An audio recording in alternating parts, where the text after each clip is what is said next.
Hello दोस्त, अस्सलाम वालेकुम एंड हाँ, मैं अंधभक्त हूँ और मैं बिक चुका हूँ। और मैं क्या, मेरा पूरा परिवार बिक चुका है। और वो तो 1947 में ही बिक गया था। क्यों और कैसे और कितने पैसों में बिका, जानना चाहते हो तो इस वीडियो को पूरा देखना अगर हिम्मत है तो। अब वीडियो शुरू करने से पहले मैं मेरे हिंदू भाइयों से कुछ कहना चाहता हूँ, स्पेशली उन हिंदू भाइयों से जो मेरे कमेंट सेक्शन में आके गालियां लिखते हैं। देखिए, मेरे दादाजी ना एक बात बोलते थे। वो कहते थे कि हिंदू धर्म के लोग बहुत ही बढ़िया हैं, लेकिन उनके साथ सिर्फ एक समस्या है कि वो भूलते बहुत जल्दी हैं। जनवरी में भगवान श्री राम का मंदिर जब बना था ना, तब इंस्टाग्राम पे रील्स की, फोटोज की, भगवान श्री राम के पोस्ट की बाढ़ आ गई थी। भाई साहब, सब सनातनी बन गए थे टीका लगा के।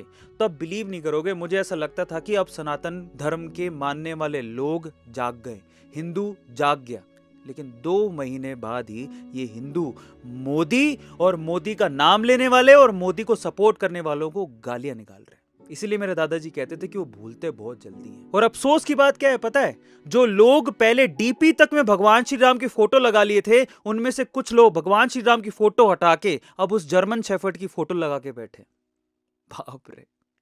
और अगर अब तुम्हें याद आ गया है कि वो भगवान श्री राम का मंदिर किसने बनाया था, कि उसका सपोर्ट तुम लोगों को करना है, तो आज ये वक्त आ गया है जागने का। मैं तुमसे कहता हूं कि अब वीडियो देखने के बाद कमेंट सेक्शन में जो हमें अंधभक्त कहे, जो मोदी नाम से गाली निकाले, उसको करारा जवाब तुम लोगों को देना है। अब शुरू करते हैं।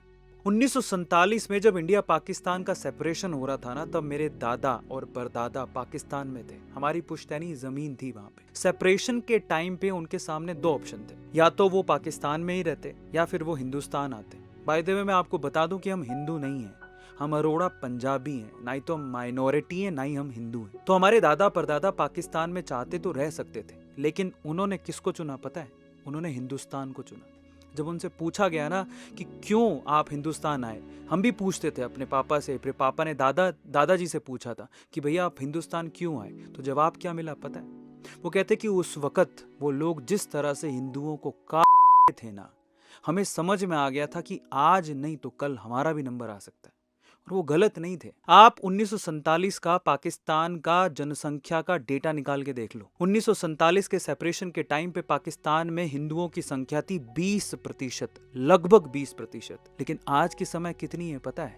1% से भी कम। कहाँ गए सारे हिंदू? या तो वो धर्म परिवर्तन हो गया उनका, या मार फेंक दिए गए। और ऐसे कुछ हमारे साथ भी होता। सही नहीं थे हमारे दादा? वो सही थे।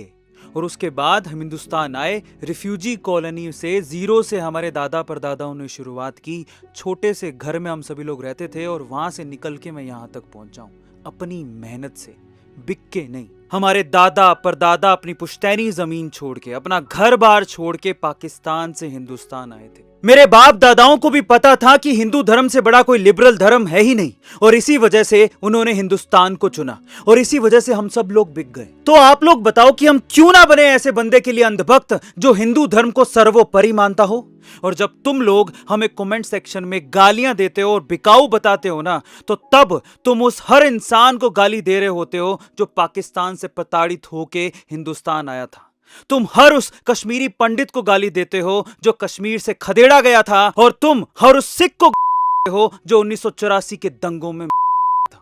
और कमेंट में अंधभक्त लिखने वाले हिंदुओं, अगर तुम लोग ये सोच रहे हो कि ये सब तुम्हारे साथ नहीं हो सकता, कि नहीं ये तो बहुत पुरानी बात है, 1947 की बात है, वो सब फिटना अब थोड़ी होगा, तो एक बार गूगल पे जाके बंगाल, कर्नाटक और केरला में हिंदुओं की हालत पर रिसर्च कर लो, तुम्हें पता लग जाएगा।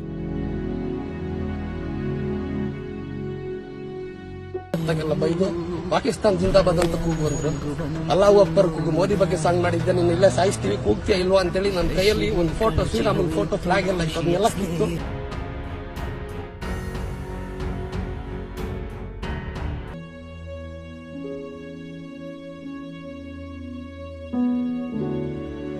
अब एक सवाल और है कि तुम्हारा जर्मन शेफर्ड इनके ऊपर वीडियो क्यों नहीं बनाता? हाँ, एक और बात, तुम लोग कहते हो कि हम लोग लद्दाख और मणिपुर के मुद्दे पर कुछ नहीं बोलते, तो तुम्हारा जर्मन शेफर्ड भी बहुत से मुद्दों पे मुंह नहीं खोलता है, स्पेशली हिंदुओं के मुद्दे पे। अब जरा जाके तुम्हारे जर्मन शेफर्ड को देख लो, वो बहुत ही सिलेक्टिव वीडियोस बनाता है, या तो कांग्रेस और आपके सपोर्ट में, या बीजेपी के खिलाफ, या एक खास वर्ग को सपोर्ट करने में, बस। जाके कभी उससे पूछना कि उसने कभी संदेश खाली में जो हुआ उस पे वीडियो बनाया है। आपके ऊपर खालिस्तान समर्थकों से पैसे लेने के मामले पे उसने कभी वीडियो बनाया है। बंगाल के शिक्षा घोटाले पे उसने कभी वीडियो बनाया है। कर्नाटका में 100 करोड़ वक्फ बोर्ड को दे दिए गए और मंदिरों पे टैक्स लगाने की कोशिश की गई, उस पे वीडियो बनाया है। हनुमान चालीसा गा रहे एक हिंदू पे FIR हो गई, उस पे वीडियो बनाया है। कर्नाटक के नेहा नाम की लड़की जिसके कांग्रेसी पिता खुद कहते हैं कि लव जिहाद की वजह से उसको गया, उस पे उसने कुछ बोला। तमिलनाडु में सनातन धर्म को वायरस बोला गया, उस पे वीडियो बनाया। या राम मंदिर, कश्मीर का कायाकल्प, धारा 370, रेलवे का कायाकल्प, इनमें से किसी भी मुद्दे पर वो मुंह खोलता है क्योंकि वो खुद उतना ही और वैसा ही बोलता है जितना उसके आका बोलने को कहते हैं। समझो। ठीक है, हम लोग अंधभक्त हैं, पर क्या ये मुसलमान भी अंधभक्त है जो ये कह रहा है कि हमें मोदी दोबारा प्रधानमंत्री के तौर पे चाहिए? सुनिए। हमारी सारी मुस्लिम बहनें जो हैं वो खुले तौर से मोदी जी के साथ हैं। न दूरी है ना खाई है, मोदी हमारा भाई है। अब की बार ये ठाना है कि 400 पार करके मोदी जी और जिताना। हिंदू मुस्लिम करती है। अरे भाई, सबसे पहले योजना का लाभ आज किसी को अगर मिल रहा है तो वो अब्दुल लाइन में लग के लेता है। और चाहे कोई भी प्रधानमंत्री उज्ज्वला गैस योजना हो, आवास योजना हो, ग्रामीण शौचालय की मैं बात कर रहा हूँ, जहाँ पर हमारी बहन बेटियाँ खुले में शौच के लिए जाती थी। शाम को 6 बजे 7 बजे इंतजार करना पड़ता था। 70 साल कांग्रेस की सरकार थी, उसने कभी इस बारे में नहीं सोचा। क्या ये मौलाना भी अंधभक्त है जो पूरी मोस्क में ये अनाउंसमेंट करवा रहा है कि अब की बार दोबारा से मोदी सरकार?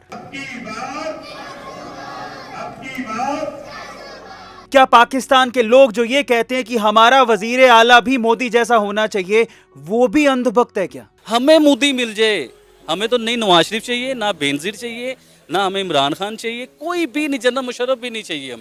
हमें सिर्फ प्राइम मिनिस्टर मोदी चाहिए जो इस मुल्क के टेढ़ों को सीधा करे। अब यहाँ दुख की बात यह है कि माइनॉरिटीज चाहते हैं कि मोदी वापस आए, लेकिन कुछ हिंदू ये नहीं चाहते कि मोदी वापस प्रधानमंत्री बने। वो भी सिर्फ इसलिए कि जर्मनी में बैठा एक बंदा ये कह रहा है कि डिक्टेटरशिप आ गई है।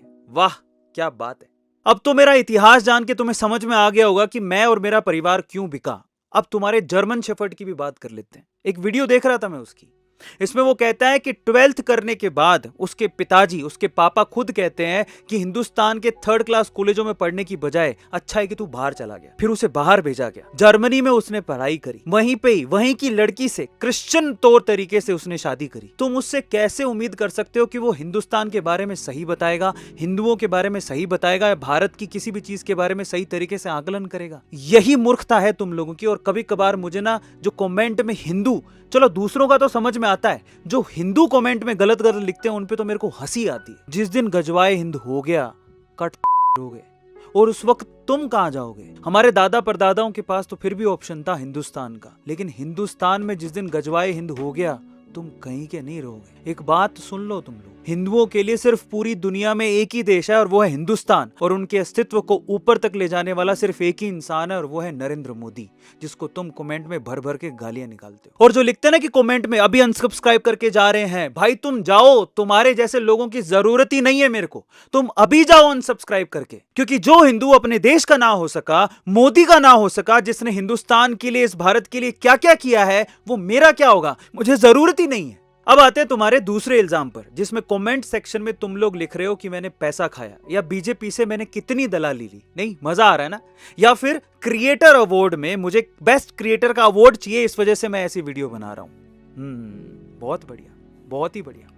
तो मैं उनको जवाब देता हूं अभी। हाँ, मैं क्रिएटर अवार्ड में गया था, और मैं आपको बता देता हूं कि क्रिएटर अवार्ड में मैं राम मंदिर की प्रतिमा लेकर गया था, भगवान राम की मूर्ति लेकर गया था, सिर्फ इस उम्मीद से कि मेरे को एक बार, सिर्फ 1 मिनट के लिए ही नरेंद्र मोदी जी से मिलने का मौका मिल जाए, उनके पांव छूने का मौका मिल जाए, मैं उनको ये भेंट दे दूं। बस इतनी सी मुलाकात मुझे उनसे करनी थी। मुझे किसी अवार्ड का लालच नहीं था। वहां पर मैं गया, आगे खड़ा रहा, लेकिन मुझे मौका ही नहीं मिला उनसे। जिस ब्यूरोक्रेट से मेरी बात चल रही थी, मैंने उनसे रिक्वेस्ट करने के लिए फोन किया, उसने मेरा फोन ही नहीं उठाया। तो आप जानते हैं कि मैं उस कॉरिडोर से निकलकर सीधा होटल गया और सीधा फिर उसके बाद घर आया। आते ही सबसे पहले मैंने माई गवर्नमेंट के इंस्टाग्राम हैंडल को अनफॉलो किया। इतना गुस्सा था मैं उस टाइम पे कि मैं 1 मिनट के लिए भी मेरे आइडियल से मिल नहीं पाया, या मुझे मौका ही नहीं मिला। इतना गुस्से में था। लेकिन गुस्सा गद्दारी को जन्म नहीं देता। हमारे खून में हम गद्दार नहीं है। हम किसी से गुस्सा जरूर हो जाएंगे, लेकिन देश से गद्दारी नहीं करेंगे, बिकेंगे नहीं। मैं और मेरा YouTube चैनल कल भी हिंदुस्तान के लिए था, आज भी हिंदुस्तान के लिए है, और कल भी हिंदुस्तान के लिए ही रहेगा। और मुझे कोई परवाह नहीं है ऐसे सब्सक्राइबर्स की। प्लीज जाओ, जो कभी हिंदुस्तान को समझ ही नहीं सके। अब ये तो रही मेरी बिकने की बात, अब आते हैं तुम्हारे जर्मन शेफर्ड के बिकने की बात। अगर तुम लोग ये सोचते हो कि वो तो साफ सुथरा है, वो नहीं बिका हुआ, वो बिल्कुल ईमानदारी से वीडियोस बना रहा है, तो मुझे कुछ चीजों का जवाब दो। ऐसा कैसे हो सकता है कि वो चुनावों के समय में सिर्फ एक ही आदमी को टारगेट कर रहा है? कभी सोचा है? उसकी वीडियोस खोल के देखो, मोदी मोदी मोदी मोदी मोदी, सिर्फ उसके खिलाफ ही वो वीडियो बना रहा है। क्या ये किसी प्रोपेगेंडा से कम नहीं है?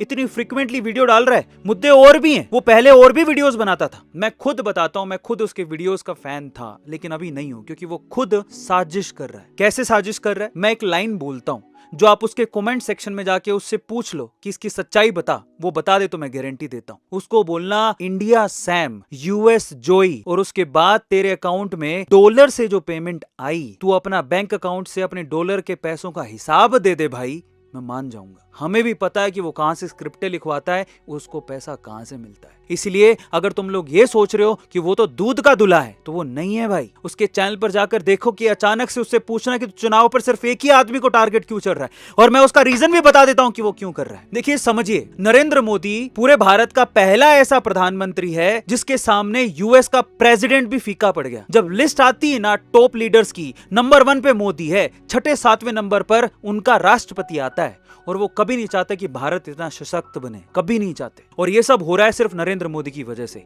इसलिए यूएस खुद चाहता है कि इन चुनावों में मोदी को हटाया जाए, बीजेपी की सरकार को हटाया जाए। ये जो हिंदू जाग रहा है, इसको शांत करना जरूरी है, क्योंकि इससे अमेरिका के मंसूबे पूरे नहीं हो रहे। और एक और बात बता देता हूं, यूट्यूब भी इसमें दूध का दूल्हा नहीं है। आपको ये बात समझ लेनी चाहिए। अगर उस जर्मन शेफर्ड की वीडियो हर बार आपको दिखाई दे रही है, हर बार उसकी वीडियो में मिलियंस ऑफ व्यूज आ रहे हैं, तो उसके पीछे यूट्यूब है, और यूट्यूब यूएस का है, और यूएस कतई नहीं चाहता कि इंडिया में मोदी की सरकार बने। ये है सच्चाई। और अगर अभी भी आपकी आत्मा नहीं जागी, तो बेटा तुम राम भरोसे हो। आप सब लोगों ने मिलके मेरे चैनल को गिरा दिया, बहुत बढ़िया।